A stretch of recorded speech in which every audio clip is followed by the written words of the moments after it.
All right, what's going on, everybody? Yo, world, what's going on? My name's Tyrone Miller. Y'all know who I am, but let's see who we sitting over here with. Y'all see it on the screen. We got to sit down with Flykickz. This is an artist that does dope things. I'm gonna let her tell it because I don't like to tell other people's story. I like for you to speak it out of your own mouth, but the art is amazing. I went through the page, I seen it. I ain't even gonna talk about it yet. We're gonna get into it. But Flykickz, tell them who you are, tell them who you are to start off. First and foremost, I want to thank you for having me. I Oh, no appreciate doubt. you. Such But manners, such manners. Love that. I am Des. I also go by Flykickz. I'm an artist, creative, curator, volunteer, philanthropist. I am one of many things, but I just love art, and I happen to be really good at what I do. I specialize in upcycling sneakers and creating canvases out of them. So I'm like the Edward Scissorhands of sneakers. Ooh, so break down for the people that don't know what upcycling is. Because see, I know what it is, but I'm sure there's somebody watching like, man, why don't upcycling? What is that? Break it down for them. So a lot of people are always worried, like, I can't believe that you're cutting up brand new pairs of sneakers. Like, even as I sit in my studio now, I have over 139 pair of sneakers that have been donated to people from all over the US. They send me when they're cleaning out their closet, they're thinking of Fly Kicks and they're sending me used boxes of sneakers to feature in my art. So seldomly do I have to one go hunting for sneakers anymore or buying brand new sneakers. So I'm just kind of giving the sneakers a new soul, a new life. So yeah. Right, right. Instead of recycling, you upcycling. Yeah, I'm saving the environment as well, Yeah, one soul at a time. that's right. That's what I'm talking about. You doing the green lifestyle. You're doing it at a high level. So thank you for that for all of us, for our great grandkids and all them people that's gonna be here. You are helping them live a fruitful life 20, 30, 40 generations from now. So continue Thank doing that. you. Thank So you. the art, how did you get into doing art with kind of the sneakers? Because that's different. I've never like I think I no, I've never seen it with that being exclusively pretty much what you do. How did you get into that? Well, when I started Fly Kicks in like 2008, 2009, I was actually a sneaker customizer. So I started in Mhm. Queens, New York in my studio apartment there, and I was customizing sneakers. You when you couldn't turn on a TV without seeing somebody rocking a pair of custom kicks. And Right. that's really how I started. And then one day I was like, I want to do something nobody in the world is doing. There weren't any Mhm. tutorials to learn how to do what I do. There were barely any tutorials to learn how to customize sneakers because YouTube wasn't as big as it is now. You know what I Right. mean? So I was like, you know what? I want to do something different. And I taught myself just kind of how to take sneakers apart, how to bond them to the canvases, more importantly, how to bring my visions to life, like, and how to do it Right. with such precision. And now I like to really consider myself the blueprint of this. Before me, there was no one doing this. So I Right. am kind of the first person. That's right. You're a pioneer. I haven't seen anybody. I've seen it done, but I haven't seen it done exclusively. I've seen like artists do one piece and it might have something to do with sneaker, but you taking it to a whole nother level. Like, and granted, you're the first person really doing it, so kudos on that. You're a true visionary because you have to be the first person to do something. You have to be a visionary. You have to see Mhm. something that nobody else has seen. So explain to me certain pieces. Like I know the Wu Tang piece. That was the one. That was the one that I was introduced to you by because I think I seen it on social media. I was like, yo, that's dope. But I couldn't find. I ain't gonna lie. I didn't do a hard look, but I was like, yo, that's dope. And I Mhm. remembered it. And then when we got in contact, I was like, oh, that's the person that did. So what inspired? So hip hop, sneakers, and art. How did you come to that? What was the inspiration behind that piece? Uh, so the inspiration behind me doing anything with sneakers, to be honest, are my parents. My mother always Hmm. said she kept me in a pair of fly kicks as a kid, and I always remember my dad wearing the flyest kicks. Hence, how that's really why I call myself Fly Kicks. It's kind of very Right. nostalgic to my childhood. When I created the Wu Tang piece, my first Wu Tang piece was in 2018. I remember the year prior creating this piece that my mother was not really a fan of, so she described the piece as cute to not hurt my Mhm. feelings. And I was like, oh, my mom is never going to describe my work as cute again. I had The to do the something bad iconic. cute. Yeah, like it was just like she didn't even like she walked right past it. She didn't even that's how bad it was. So I was like, Yeah, I gotta do something to impress my mom. And my mother's, was, really heavy into like Wu Tang and stuff like that. So I was like, all right, that's kind of like the Wu Tang logo is equivalent to like seeing the Batman signal in the it sky. is. You know what I It mean? So I is. was like, I'm gonna do something super iconic. And then when I walked right into the Nike store and they were all brand new pairs of sneakers that I cut out for this piece. Because at the time I Hmm. didn't have like people donating sneakers to me. And I was like, I'm gonna create something a real big. And since then, I have sold pieces in Germany, Switzerland, Africa, and Ghana. So yeah, the Wu Tang people have been really showing me a lot of love, and I appreciate that.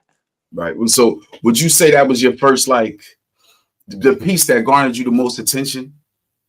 Yeah, yeah. I think it was something that people really, resonated with. It was very familiar to them. Like if you didn't know anything, you knew Wu Tang. You know what I Right. mean? And then Right. when they realized it was made out of sneakers, it was like, well, wait a minute. Like, Right. how does a person do this? And I think that it really opened up a lot of different opportunities for me. And, kind of like since then, I've been Flykickz for a really long time. But sometimes all it takes is just one moment to change the trajectory of everything. And that was like such a fine moment for me. And I just been kind of building, doing even bigger things now. So yeah. I love that, man. I love that. It did what it was supposed to do, and it came organically. It came out of love. It came from love from your parent, the influences your parents gave you growing up in hip hop. I love that. Like, in that, honestly, what can you speak on what it's like to work in your passion? Because a lot of people, artists or creatives in general, you get a different satisfaction from succeeding in something that you have a passion for, and ideally you have a purpose for. Like, talk Right. about how that journey's been from going from, like, I don't know the background, you can give it, but I feel like I'm sure this isn't something that you was doing exclusively making money off of it for the last 20 years. I'm sure this is something you had to work into. Talk Mhm. about the process of going from being a regular everyday person to being a creative, and ideally being a full-time creative, and how different those lanes are. I think when I went into it, I had to I have to constantly remind myself not everybody's going to get it. This is not going to be for Hmm. everybody, and that's okay. Like I Hmm. create from a space of self. Like how do I like it? Am I feeling it? Am I happy about it? If other people happen to enjoy it as well, that's the bonus for me. But I understand that in order to create organically and authentically, it has to start with me. So I never really create with like the intentions of, oh, they're gonna love this. If they love Right. it, they love it. If they don't, cool too. You know what I mean? Right. But when I first started, it was just like I think of really kind of discovering who I wanted to be as an artist. When you're customizing sneakers, you're trying to kind of keep up with everybody else. We're doing like these buy, sell, and trade sneaker shows. And then when you venture into something nobody has ever seen before, I had to remind myself, like, listen, just keep at it. I was Hmm. making no money, you know what I mean? Right. Like, because it's like, as an artist, in a sense, we kind of make up our prices. We Right. said that we decide what our price is going to be, and there are going to be people Hmm. that be like, "Oh, that's too much," and it's just like what people don't understand now is it's taken me 10 to 15 years to create at the caliber that I do. When you go Hmm. into a job and you're asking for a salary, it's based upon your resume. So when I Right. set my prices based upon my resume and the value that I put into my work. But there are That's right. times where I'm just like, because I move with purpose and intent, that I understand like this journey ain't meant to be easy. Because if it was, Hmm. everybody would do it. You know what I That's mean? right. And there's sometimes I'm sitting on the floor in my studio and I'm like, let's just keep going. You got it under Hmm. control. I Hmm. know it seems very difficult now, but watch, it's going to all come together. And I That's just right. have to keep on pushing, even when nobody else sees the vision. And I think that's what keeps me going. That's what keeps me motivated. That's what keeps me hungry. I heard something the other day that says, "Are you hungry or are you just trying to eat?" I wake up every day hungry. Like this Right. is who I was created to be. And in knowing that, I know that money doesn't move me. Money pays the bills. Let's not get Right. it You twisted. need. You But gotta have it. yeah, At you least a you gotta little. have it. But I know I'm not money motivated. So if people don't see the value in my work now, I will sit on it without Right. hesitation. You know, so I'm not going to sell my work for pennies. And it's taken years to get here, because there were times where we're just selling art because we want to pay for rent. You see what Right. I'm saying? And Right. You but when you sacrificing you that art.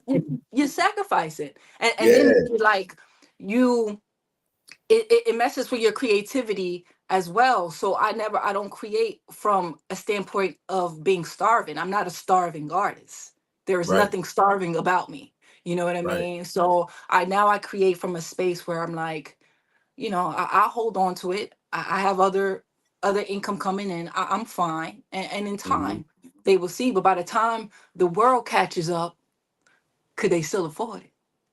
That look at that point. Look, yeah, and ideally, that's that's the thing with artists, man. Like any artist, I feel like the conversation needs to be had. How do you charge for your art, right? Because if for me, I'm an artist, but I'm a different type of artist. Like I'm doing Yeah. this interview right now, and I'm still feel like I'm a creative and all that, but I'm like, oh, this is for me. It's all about giving it to the world, right? Hmm. But Hmm. I've created other avenues to use these skills to make money where I'm like, I'm still doing the same thing. So for somebody that's in your space of truly doing art in the pieces, like how do you what's the mindset in charging? I know you just gave a quick like over time, you've been in it for a long time, you've gotten better, but how do you break it down? Do you have a formula for breaking it down? Because I've heard artists say, some say, well, I spent two 2 weeks making this piece, so I'm going to charge this amount an hour. So when I sell it, I'm going to sell it for this. And I know some people that let other people put the price on it, which I'm personally not a fan of. Like, no, you got to name your own price, man. You got to say That's what it's worth, crazy. right? Yeah, that seems crazy to me, but I don't know. Everybody's different. I'm just open to perspectives. But what is your process for that? Like, of course, the market has to dictate somewhat what you price it for. You could say something's, yeah, it's $2 million. May not sell, but or it may take really long to sell. We never Right, know, right? right, So, but right. if you put all your things at millions of dollars, maybe it'll sell for $1 million. Who knows? Or the offer comes in as 500,000. But what's your what's your process for that? There are times where it's like I think that's probably one of the most difficult parts of creating is Mm-hmm. really setting that price.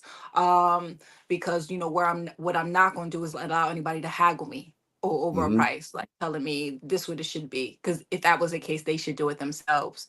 But there are pieces where I know that I can knock out, like I could really create certain pieces because like repetition, where I'm like, you know what? Yeah, that piece, that should be like just stay at a price point of like 200. Like, that's a piece that I could create in 2 hours. Mm-hmm. Is not a problem. Then it's one of those pieces. Then there comes a time when there's a piece where I say, I never want to create this again. Like Right. this was so hard. Like, so Right. I know that whatever price I set for this, that they gotta be it. You know what I mean? Because I don't Mm-hmm. really want to revisit this piece again. But even that, I feel like there are times where people will see my work and they're like, oh my god, it's underpriced, right? You'll have a piece, let's just say one of my most expensive pieces that I have right now, I think is like 4,500 or 5,000, right? And it's a Mm-hmm. really big 3 foot piece, a really big, super detailed. It happens to be my Bugs Bunny. I'm looking at him right now, super detailed. But then there might be a person that be like, oh, that's, man, you should be charging more. But they have not brought one piece at Yeah. all from you Right. that's like Right. $100. You know what I mean? So I think that's the most difficult a part of the process. But I tell myself, there are times where I at least want to make $50 to $100 an hour. There are times where I Mm-hmm. take into consideration how stressful the process it might have been, if I might have gotten hurt during Mm-hmm. the project. So I take in a Mm-hmm. lot of, because I work with tools that heat up at 400 degrees. I work with very Mm-hmm. sharp things. So the create at the caliber that I do is not you can't create a piece tired, because I work with such sharp tools that I can risk cutting myself. You see what I'm Right. saying? Then my eyes Right. have to be sharp because I have to be able to see things. So there Right. are a lot of things and because of the work that I do, I need medical insurance. You see what I'm saying? Right. Because you're liable to really get hurt. So That's right. there are just like little different factors. But I'm like, if there are times where I'm just waking up and I'm feeling good, and I'm like, uh, let's just let this piece go for X amount of dollars, and Right. I feel nothing about it. There are days where I wake up and I say, let's give this piece away. Let's have a Yeah. giveaway. So Right. it a lot of different variables, but I try to keep it. See, because my goal is to inspire people to become collectors of my work. So I give them Mm-hmm. an experience from opening the package to custom note cards to making sure they Mm. feel valued and appreciated. So when a special holiday or a special occasion comes around, they think of Flykickz, they come back to me, and they want to Right. spend money. So this may not Right. be the person that can start off with $1,000 piece, but this will be the person that will work up to a To a thousand dollar thousand piece dollar piece. That's and right. more. So I Right. aspire to create collectors of my Mm-hmm. work, not one offs. But one off, yeah, I got pieces here and there. But yeah, I know it's a hard thing for people, but I let them know that I'm not creating with the intention of just trying to sell super fast. If you want to buy Mm-hmm. stuff that's in bulk, you go to Walmart, you go to those different stores to buy, or TJ Maxx to buy a print of something. My work is Right. not prints; they're actual sneakers, which cost money. But yeah, that's the hardest part of the process. I, That is hard, but that's I'm why. sure. I'm sure it is because, like, you can't put a price tag. Like, there's no price tag on art, in my opinion. No Yeah. art, no medium. You can't put a price tag on it because art brings out feeling and emotion. And I don't know about everybody, but for me, I connect with stuff. I'm like, dog, Yeah. we're creatives. I'm like, dog, it's something I see. I'm like, oh, I love that. I got, and sometimes I don't necessarily want to have it. I just want to have a moment with it. Right. So Exactly. explain to me the process of like putting on a show because I know you have a show coming up. We're gonna talk about that, but explain to me the like being a curator. Explain, matter of fact, not even a show. Explain to the people what a curator is, and then go into putting together a show. So okay, so I hadn't really started curating anything until my first project back in May of this year, where I received a grant and I wanted to spend it on the community. Mm, So I curated, in a sense, orchestrated this experience. Now there are curators who just get art and they put it on a wall. I want people to have an everlasting feeling. Like I feel like art is supposed to make you feel. So even if mm-hmm. people may have not brought anything, I want them to leave there like, wow, I feel inspired to write. I feel inspired to start that podcast. I feel inspired, or call somebody up and just tell them I love them and tell them how proud I am of them. Like I That's curate right. an experience to make them really feel good. So, a curator Mm-hmm. is just really orchestrating, putting the moving parts together. But as it pertains to an art show, you're putting the art in on the wall in a way that it makes sense, in a way that Mm-hmm. it feels good. But unfortunately I can't speak for everyone else. But when I decided to begin doing this, really it was like for Flykickz, I wanted to give other people an opportunity. Yeah, yes, I can fill a gallery with my art, my own art. But what fun Right. is that? Why not Right. lift up my fellow artists and my fellow creatives and create this space where we can all shine, because there's room for all of us. That's And right. I started doing that, and then I literally, my first time out the gate, it was myself and about 20 to 25 different artists, which means 20 to 25 different personalities and Right. 20 to 25 different schedules. So now you Mm-hmm. kind of have to lay down the law and say, listen, if you don't have it on my time where I've let you know way in advance, Right. unfortunately, it's just not going to work. You're going to have to wait for the next show. So, That's but it. it's man, it's been, I think that because I do it from a passion standpoint, like I'm not looking to be a art curator just for the sake of it. I do it Mm-hmm. as it goes hand in hand with some of my passion projects, some of the things that I truly believe in. So it does not leave me feeling overwhelmed, where I'm just like, why am I doing this? I never really questioned my why, because I know I was the one that initiated. I know I was the one that initiated it. That's So I'm right. like, it's all good. But then it led me to doing this event on October 11th, which is just a whole another thing in itself. But it's been a pretty amazing to be able to curate this experience for everyone to just be a part of. Yes, and I think more artists should become curators because I know personally curators and I'm like they love art but they're not artists themselves, so you have if you're a curator and you're an artist I feel like you have to be artist friendly or artist based, artist geared. You know what I mean? Like you really helping out, not helping out, but you understand where the artist is coming from. You're more open to different possibilities and different struggles that they may be having with whatever it is that they having. You're a lot more familiar with it. Where some curators aren't people that come from that same space. So Mm-hmm. keep doing what you're doing on the curating Correct. level. But let's get Yeah. to the show. Let's talk about the show. Talk about the number one, the reason for the show. Number two, how you got involved and take it from there. Okay, so the art show fundraiser is taking place October 11th. You know what inspired this incredible art show was a friend and a fellow artist of mine, Matt Morton, a Trenton artist, a phenomenal artist. I had learned that he was diagnosed with stage 4 colon cancer. Mm, And, I've always believed, I truly believe in certain instances, it really takes a village. And I believe in artists supporting artists, but mm, I rarely really see, I come from a time where your word is your bond.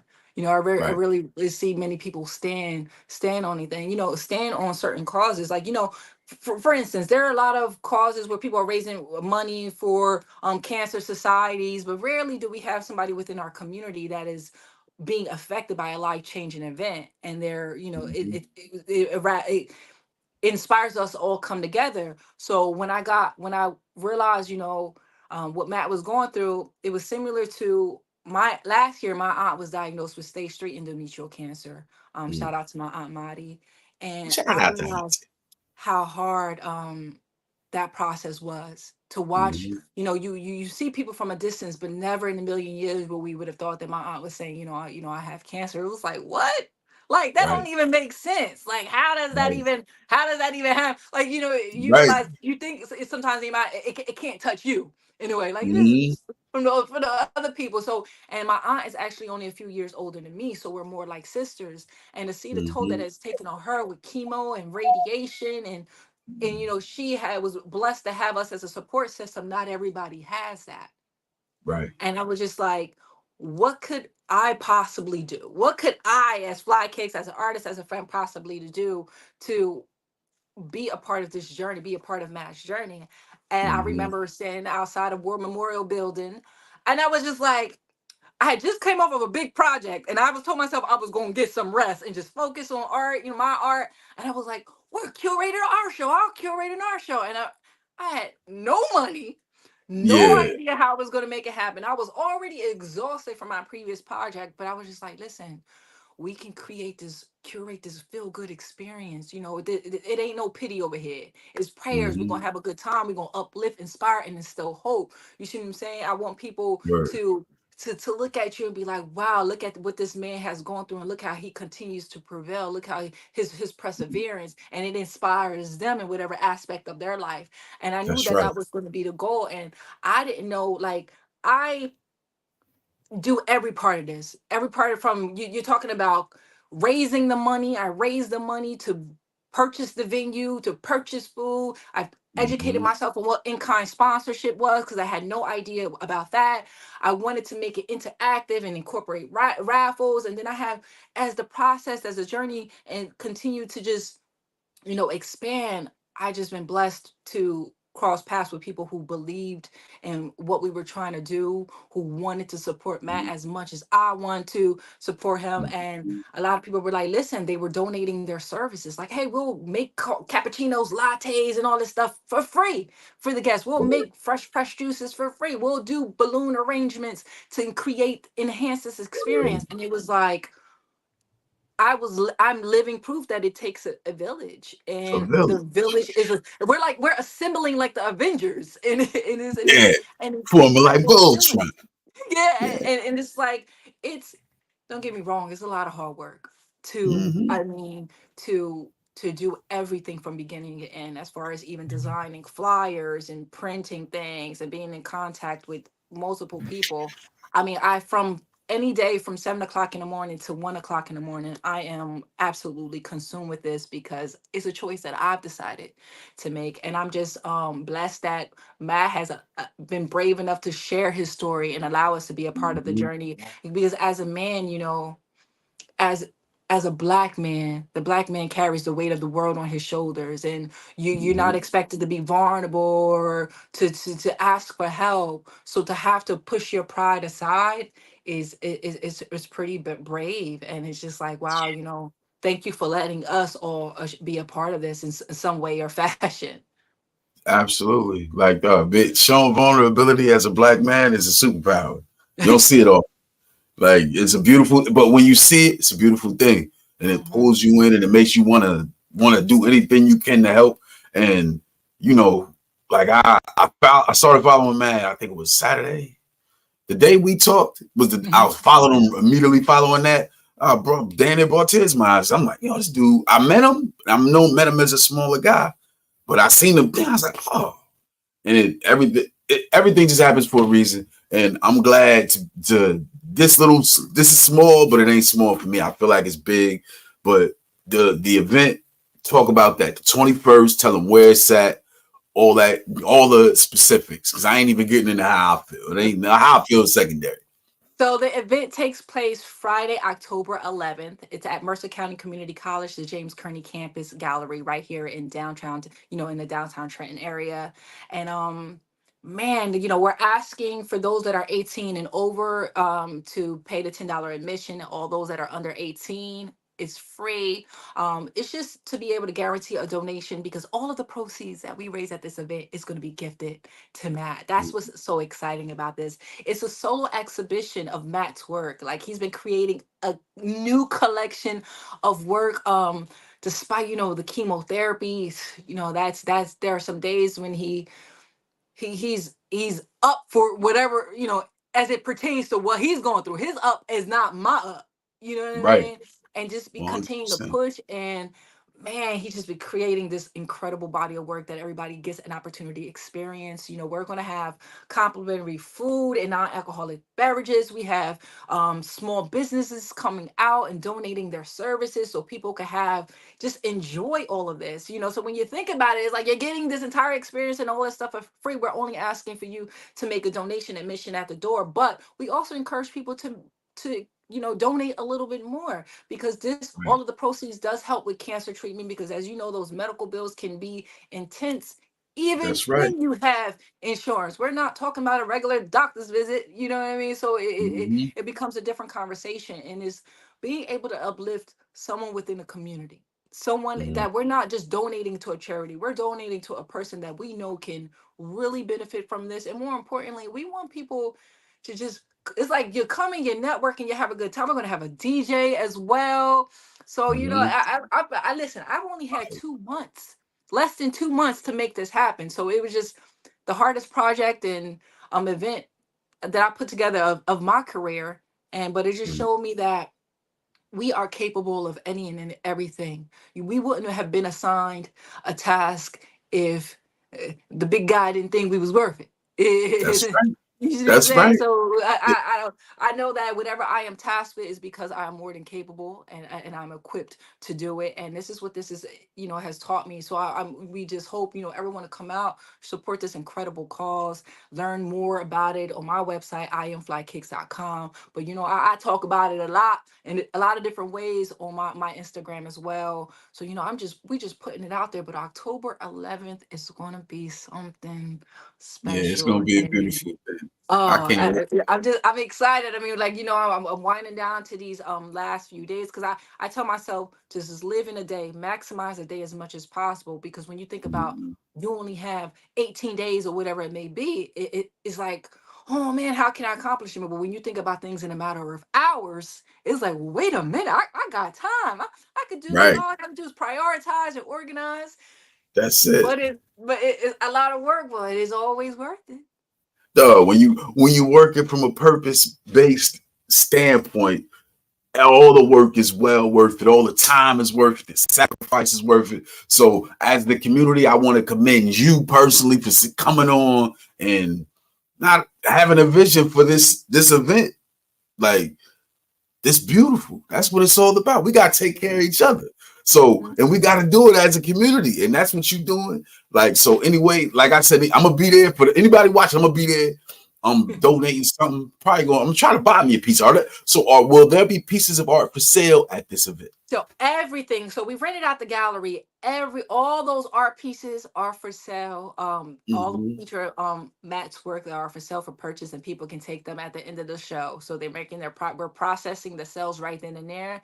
And by the time the show ends, you're taking it home with you. So yes, I mean, we're gonna have merch there. Matt is actually gonna have some merch, some art over paint. So the show is called Flykickz Presents Art of Pain, a collection by Art of Matlock. So we're gonna have like some event merch, t-shirts, just like when you go to a concert and you got event That's right. merch. We're gonna have event merch there because we want everybody to go home with something. And for everyone that attends, we do have thank you gifts at the door for everybody who it's paid that admission. So I want to make sure that everybody goes home with something. That's right. Now, me knowing the James County campus, where do you enter? Where's it going to be the easiest entrance point? Because I know they got the one on Broad. Then the one in the back, I believe, is the one you want to go to. I'm not sure though, but if You're you have going any right off. information You're on that, going actually. You're going right off Broad, so it's 137 North Broad Street. got So you. everyone can park in the student parking lot. The school parking lot. So parking is complimentary. But because the event is from 6 to 8, people are more than welcome to utilize off street parking as well. So there'll be more than enough adequate parking for everybody. And then I'll also be making a video just so I'll pin it on my page like, hey, this is how you enter and Love everything. So I want it to be as convenient as possible, but more importantly, people can definitely reach out to me, and ask those questions. Even if people are interested in contributing in some other ways, they're also welcome to reach out to me. love that. Love that. Man, so Fly Kick, Des, because now I feel like we friends now. Because we know anytime you had that, it's just me and you here. We had that conversation. We friends. So Des, thank you for coming on. My Anything you pleasure. want to tell the people before you get off about not just the event, but anything you got going on? How can they get in contact with you and anything you want the people to know about? Definitely, I'm going to be preparing for some more events next year to make it more of a collective event to incorporate other artists, whether you're a performer or you're a visual artist like myself. So be on the lookout for that. And more importantly, take time to visit my website to familiarize yourself with who I am and what I do by visiting iamflykicks.com. Following me on Instagram if you was feel inspired, no pressure. But if you decide to follow me, Follow her it's on at Instagram. at Just Flykickz. follow. It's gonna be worth it. It's fine. So I just want to say to people, just life is not really about finding yourself. It's about discovering who you are and doing things that feed your soul. So continue to do the things that move you. And it might seem hard, it might seem scary, but remember, your faith has to be bigger than your fear. So yeah. That's right. Ooh, love that. That's a strong way to end. Faith got to be bigger than your fear, baby. Good. That's powerful. You ended it off strong. And the people that you can meet Fly Kicks Live October 11th. She's going to be at this event. She's curating the event. It's for a beautiful cause, for a beautiful man. And that's all. Man, I ain't really got nothing else to say. But Des, you could sign off. I'm just look, man. It's been a sit down with Fly Kicks. You're gonna see it on the early evening show, but now I mean this is bigger than that. This Thank will you mean a so little something. much. I really No, no, appreciate you for utilizing your platform. I love what you do. I love what you stand for. So it's been a pleasure. Thank I you. appreciate you, man. Oh, got me All right. bless you, man. Got me bless you. It's good vibes. But yo, it's been live. We've been live on YouTube for the last half hour. We was live on this a half hour already. I told you like 15. We worked it out. But yo, Thank Fly you. Kicks, y'all can get at her. I am flykicks.com. Mm-hmm. Yes. All Fly right. Kick. What's the Instagram handle exactly? It's just like my name, Flykickz. And if you feel like you have a hard time finding me, all you got to do is Google me, baby. And you can find That's it. everything about me. That's it. Come up. All right. Yo, thank Appreciate you.